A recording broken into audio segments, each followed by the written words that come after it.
Visitors who ignored the rain today to see the Natural History Museum found kiosks at the gate and new admission charges of £2 for an adult, with children, pensioners and the disabled at half price, though pre-booked educational parties can still walk in for free. But the visitors also met a demonstration of trade unionists and Labour politicians who insist the museum's trustees shouldn't be forced to compensate for inadequate government funding, which last year they say fell short by £1.3 million.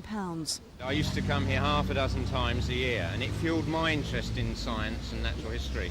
And if we don't allow kids to come into a place like this and see as they want, a whole load of a generation will grow up in which a lot of kids that would have gone on to become scientists and technicians will never get that initial spark. We should be very proud of the fact that our museums are for all the public, and we are doing our very best, or should be doing our best, to widen access and encourage people, particularly young people, to come to these museums. We've got to provide this service in future. It's part of the educational system.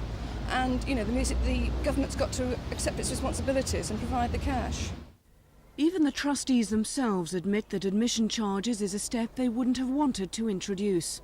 Any break with tradition is something which deep down we all might feel strongly about, but this is an economic position we're in, not one of principle or tradition.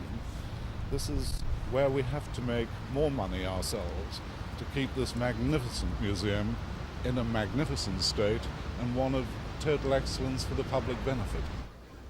But the public themselves seemed undeterred. It's got to be supported in some way, hasn't it? Most natural stuff you have to pay to go in, like all the castles and everything, so you just accept it. If they're going to keep it open and I have to pay, I'll pay. The museum, though, predicts a 40% drop in visitors because of the charges. That's 1 million people fewer passing through these gates this year. Judy Laybourne at the Natural History Museum for Thames News.